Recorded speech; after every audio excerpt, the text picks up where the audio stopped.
Bienvenidos a Por Cuerda Separada, yo soy Ruth Sánchez. Yo soy Rodolfo Villalobos. Y vamos a empezar con una pequeña miniserie relativa a los principios procesales. Arrancamos con qué son y luego nos vamos a lo que es el principio de igualdad procesal. Bueno, vamos analizando uno por uno, me parece perfecto. El motivo de esta serie es ir distinguiendo de estos mecanismos o estos postulados, más que mecanismos, esos postulados que los vamos a encontrar en todos los procesos. En todos igual. Sin importar la materia e inclusive me atrevería a decir que sin importar el sistema procesal. Sí. Porque nos queda claro que cada sistema procesal se adaptará a las necesidades de cada modelo jurídico. Entonces cada país tiene un sistema procesal propio, aunque encontraremos quizá figuras que puedan ser comunes, ¿no? Y que a veces inclusive queramos adaptar figuras procesales de un lugar a otro, pero independientemente de cuál sea el país, creo que estas figuras son coincidentes en cualquier sistema procesal, inclusive de familias jurídicas distintas.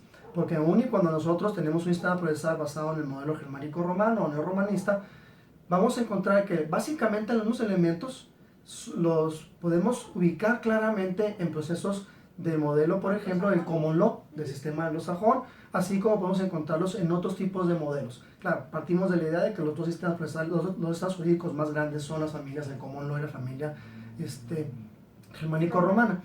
Entonces, la idea es ir viendo estos postulados generales que van a permear a todos los procesos y que nos irán dando la forma en la que un proceso debe de llevarse. Es importante entender que el principio procesal se va a encontrar en todo momento y que si bien es cierto admite matices o inclusive ciertas sí, porque no podemos hablar precisamente de excepciones, pero sí nos encontramos matizados o encontramos reglas que parecieran romper el principio, pero lo que tienen como finalidad es realmente afianzarlo. Y esto es importante distinguir entre el principio como una regla, una figura que se encuentra inmersa en todo proceso, son inherentes a todos los procesos y que la vamos a encontrar o se van a manifestar con diferente fuerza o magnitud, pero se van a manifestar en todo sistema procesal de las llamadas reglas técnicas. Porque la regla técnica es una institución normativa, es generada por el legislador dentro del sistema procesal, que tiene como finalidad establecer cómo se llevará la secuela del proceso. Es la forma en la cual yo ejerzo ese proceso. Así yo es. pongo a moverse la Así justicia, es. a cómo voy a impartir la justicia con el mecanismo humano, Así es. con toda la fuerza el mecanismo como institución, el mecanismo como procedimiento, que hay que recordar también la distinción entre proceso y procedimiento. El proceso es la parte el proceso es esta, como lo definía Ramiro Podetti, ¿no? Es esta consecución de pasos ordenados de forma lógica, pero que tienen un fin determinado, que es llegar a la solución del conflicto entre partes aplicando la norma general y personal y abstracta del caso concreto. El procedimiento es simple y sencillamente esta disposición de etapas o de pasos a fin de llegar a un fin. ¿Cuál? Dar un flashazo a mis clases así, al que sea. Entonces, el proceso se va a alimentar del procedimiento. El procedimiento es una serie de etapas. El proceso también es una serie de etapas, pero lo que lo distingue es que el proceso tiene como finalidad llegar a la aplicación de la norma para resolver un conflicto entre partes. Mientras que el procedimiento no tiene esa función. Primero, el procedimiento tiene nada más la característica de ser una consecución de etapas, pero no adjudica la norma. Simple y sencillamente termina en llegar a un fin o un objetivo específico. Por ejemplo, hablamos para distinguirlo, ¿no? El proceso va a tener el carácter de ser siempre jurisdiccional. Sí. Y el procedimiento puede estar en todas las áreas. Puede ser administrativo, puede ser legislativo, porque inclusive esa serie de etapas o de pasos para que se dicte y entre en vigor una norma es un procedimiento, pero no tiene carácter de proceso. Legislativo. Ahora, los principios procesales, evidentemente, como su nombre indica, están estrictamente en el proceso jurisdiccional. Y a veces no necesariamente los tienes escritos o determinados, como que es algo que ya de entrada lo entendemos, tanto los que aplican el derecho al caso en concreto como los que vamos y solicitamos la intervención del órgano. Es inherente, y cuando encontramos dentro de la secuela procesal que nos estamos perdiendo, que tenemos confusiones de cómo aplicar las reglas del proceso que están escritas en la norma, es tan sencillo como acudir a los principios, que son los que nos van orientando el cómo se debe de conducir un proceso, a diferencia de la regla técnica que nos dice cuáles son precisamente estas formas que el legislador determina en cómo se debe de llevar esa secuela procesal. Entonces, el principio es algo general. El principio te dice sobre qué y la regla técnica te dice cómo. Entonces, el principio es una regla general que es inherente al proceso y que aparte es aplicable a cualquier tipo de proceso con los matices propios de la materia del proceso correspondiente. Pero independientemente de la materia, decimos, estos principios son, no me gusta decir universales, pero son propios a todo sistema procesal. Con los matices, insisto, con las diferencias específicas o particulares. La cultura en particular, ¿no? Del pueblo que esté ejerciendo pero esos principios. Sí, pero de nuevo, el principio existe, matizado o delimitado conforme las características y circunstancias propias de cada sistema procesal, pero el principio existe. Y encontramos entonces como principios, quizá el que todo el mundo más fácilmente se nos viene a la mente, es el principio de igualdad. La igualdad procesal, evidentemente. Las partes dentro del proceso tienen una igualdad, es decir, deben ser tratados de igual manera por parte del órgano juzgador. Aquí hablamos de que yo no puedo ir a demandar o a denunciar y ya de entrada se me toma todo por cierto. Estamos hablando, ¿por qué? Porque ya no trataría igual a la parte que se tiene que defender. Y que las cargas que tengo que imponer, las cargas que tengo que imponer son las mismas para ambas partes. Este principio es un principio que surge del sistema romano, específicamente del derecho privado. Sí, hay que recordar que en Roma no existía una distinción entre derecho privado y derecho público. En Roma lo que existía era una diferencia de intereses en la res pública y la res privata, y en este caso se regían con modelos diferentes, pero bajo un mismo sistema jurídico que era el derecho civil, el derecho de la civis, el jus civile. La primera rama del derecho que podemos encontrar al momento de ir haciendo este desprendimiento en ramas para efecto de estudio es el derecho que ahora conocemos como el derecho civil, que no es el jus civile romano, es mismo, pero de ahí se alimenta primordialmente. Que de hecho si lo estudias vas a tener muchas de las bases que rigen actualmente de ahí se alimenta, pero también encontramos figuras de derecho que ahora tenemos como público, ya sea constitucional, ya sea penal, sea internacional, y esta lo encontramos también en el jus civile romano. Entonces, el primer principio viene desde el modelo romano de la igualdad. El principio de igualdad parte de la idea de que ambos sujetos procesales, sin contar al juez, ambos sujetos procesales, las partes, deben de ser tratados tanto por la ley como por el juez en igualdad de circunstancias. Es decir, ambos deben tener los mismos derechos y las mismas cargas procesales. Las mismas reglas. Porque al fin de cuentas no puedo establecerlas distintas porque darles un trato diferencial. Exactamente. Y eso pues es que no puedo darle un trato diferencial, porque si lo hago, la ruptura del principio de igualdad nos llevará a un trato discriminatorio, y entonces el proceso dejará de tener esta finalidad de ser completamente imparcial. Recordemos que es otro principio procesal que lo veremos adelante, que es la imparcialidad del tribunal, de quien aplica la norma. Si la ley permite este trato desigual, entonces estamos hablando de que el juez difícilmente podrá ser imparcial.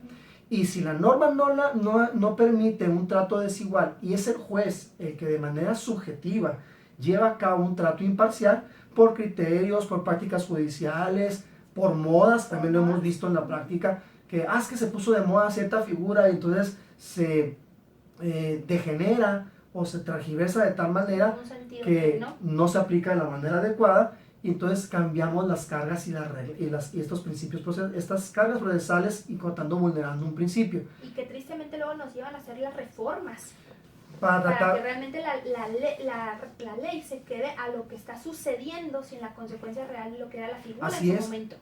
O peor aún, como lo hemos visto, es para limitar el exceso de los tribunales que están llegando a grados superlativos al momento de distribuir cargas que no convienen.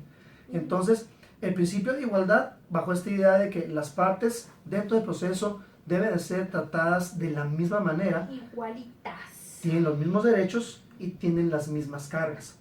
Y este principio va a permear dentro de toda regla procesal, de todo esquema procesal, bajo la idea de que yo debo, como juzgador, permitirle a ambas partes que se manifiesten, que se expresen, escuchar a ambas partes, darles la misma oportunidad de defensa, darles... Sin prejuzgar, eso es sin prejuzgar, sin decir, no, yo ya sé que es culpable, yo ya sé que es inocente, yo ya sé que debe, se entiende que es el malo del cuento o la mala del cuento. Estamos rompiendo la igualdad procesal. Ajá. Entonces, la idea general es, yo les tengo que dar el mismo trato a los dos, e inclusive llegaríamos a circunstancias en algunos sistemas procesales, y algunos tribunales en nuestro país lo manejan de esta manera, de decir, yo no voy a escuchar a una de las partes si viene sola. Ah, eso es maravilloso. ¿Sí? Yo no le voy a dar oído a una sola de las partes si viene sola, que vengan los dos. A mí me ha encantado con la regla técnica de la oralidad, ahora con el sistema civil, que cuando una de las partes se acerque con el juez, permítame, véngase licenciado para acá, ¿sí? Pásale licenciada para acá, escuchen los dos. Ahora inclusive me ha tocado conversar con jueces, en particular una jueza, que dice, no, espérame, vienes tú solo, yo no te recibo. Sí, eso es yo no te recibo. Si vienes solo, no te recibo. Deja dar la contraparte y lo recibo a los dos. Y ni siquiera te recibo en mi privado. No. Te recibo en el área de audiencia para grabar. Ah, eso es ¿Para qué? Primero para dejar el registro. Pero la idea es precisamente permitir la interacción y no generar lo que por años fue el litigio de oídas. Y hay abogados que se molestan porque están acostumbrados a hacer su litigio de oídas y van a solas con el juez y le dicen y se enojan y le gritan, y hacen aspaviento y lo amenazan. Sabemos también que los hay, nos ha tocado vivirlos como contrapartes de abogados que tienen esta mala práctica desde mi perspectiva. Para mí es una mala práctica. Hay que ir cambiando los chips, los cassettes, la manera de actuar, ¿no? Hay que cambiar la manera de actuar. Entonces, la idea es, el juez no puede dar un trato diferenciado o preferente a alguno de los dos actores procesales. Tiene necesariamente que tratarlos bajo los mismos derechos y las mismas cargas. Y esto no es, como es un principio, sin embargo va a ser matizado, porque dependerá del interés del juego. Hablábamos un momento, en el derecho romano había dos tipos de interés, el privado y el público, pero hay intereses superiores también dentro del mismo interés privado, que son la inserción del interés privado dentro del interés público. O sea, ¿cuál es el impacto que tu actividad privada está teniendo hacia afuera, el exterior? Exacto. O hacia terceros, exacto, que no forman Entonces, parte del problema? Como el Estado está buscando regular precisamente la interacción entre particulares, si bien esto te dice, lo que ustedes lleven en cuanto a derecho privado a mí no me interesa, pero si ese derecho privado puede tener un impacto en algo que yo considero de un valor superior a su mera cuestión privada, entonces yo puedo intervenir. Y en esa intervención se hace para salvaguardar ese interés superior que el Estado pudiera llegar a tener. El término más común utilizado como interés superior es el interés superior del menor. Es el que siempre se va a reducir. Quizá porque es el único que hemos utilizado como interés superior. No es el único, pero es el que más... Es el más fácil de justificar. Y sabes que aparte es el único al que le hemos dado ese nombre.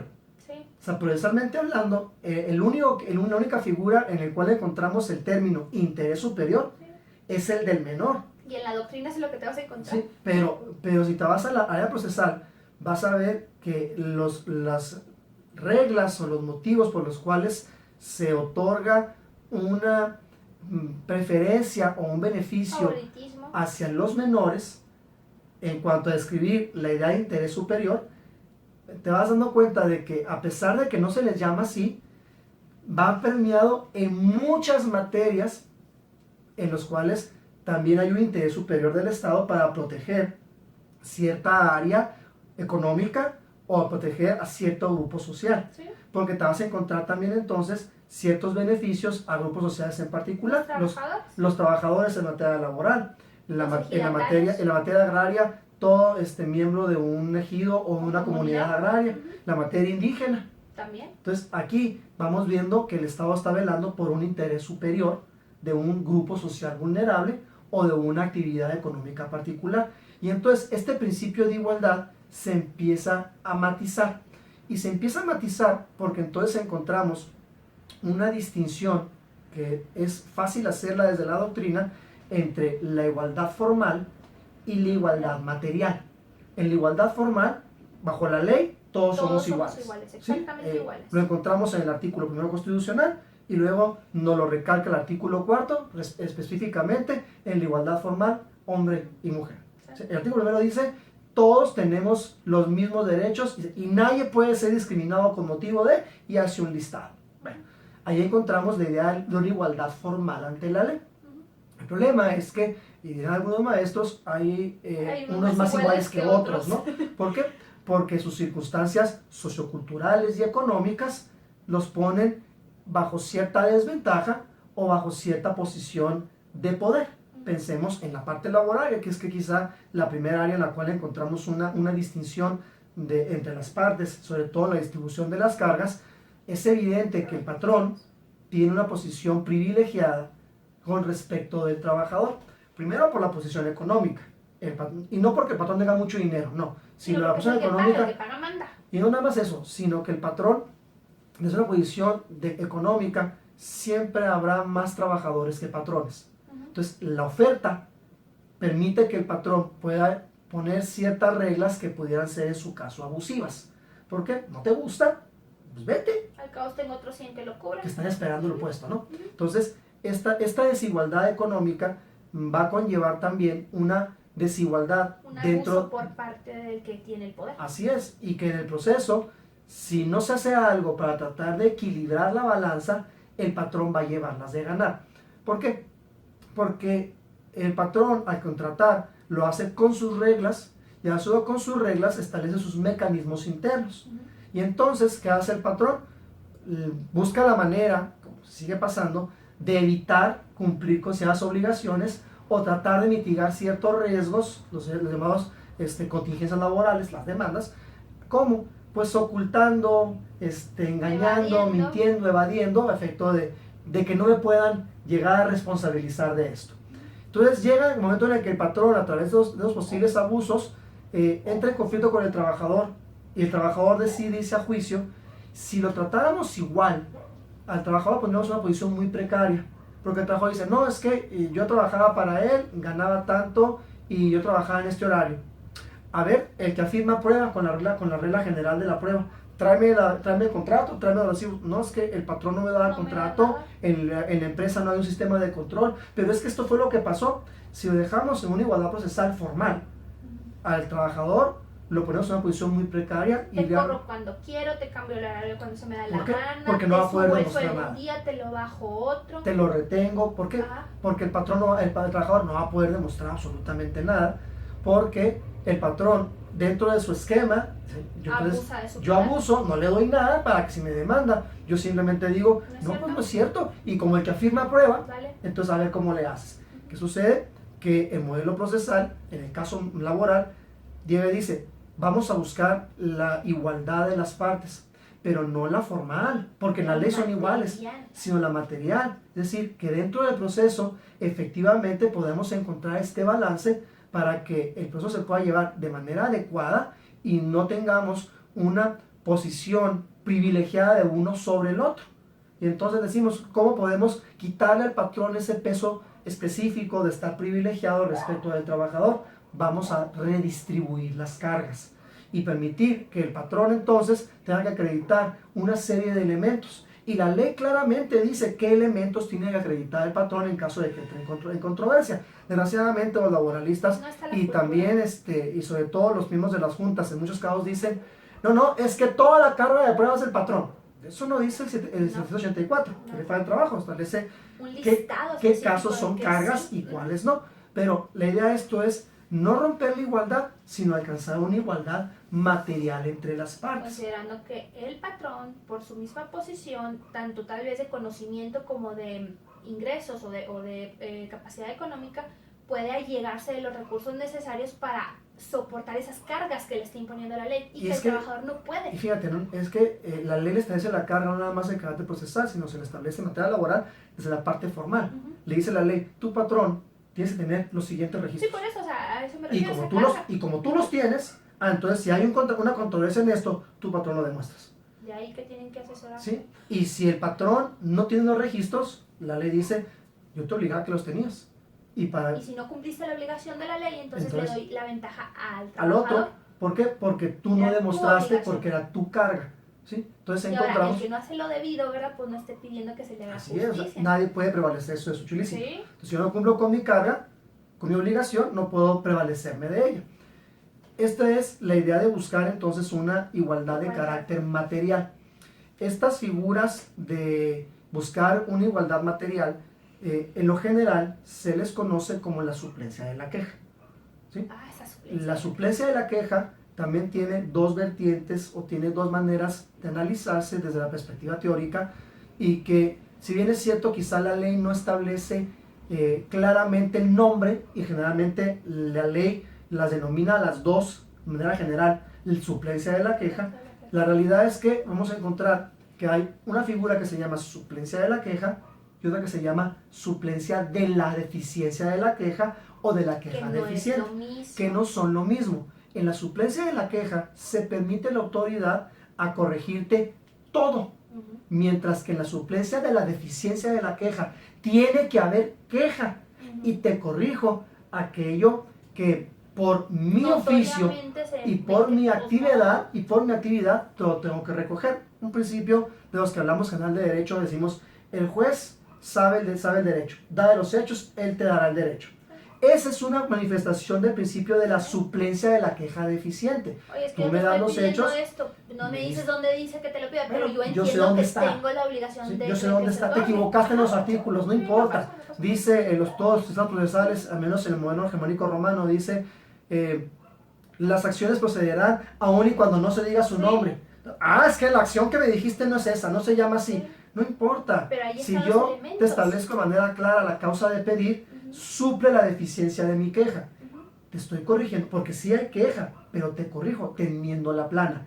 En la suplencia de la deficiencia de la queja, en la suplencia de la queja, esa es total. ¿Sabes qué? No tengo ni idea de qué me estás pidiendo, pero yo le entro. Yo entiendo que necesitas eso. Oye, esto nadie me lo pidió, no importa, yo tengo que cubrírtelo porque de una manera te dejo en un estado de indefensión. Y ahí por eso también es tan fácil meterlo con los menores. Así porque es. Porque yo puedo como mamá ir a pedirle al papá hasta lo que no, y el juez va a decir, espérate.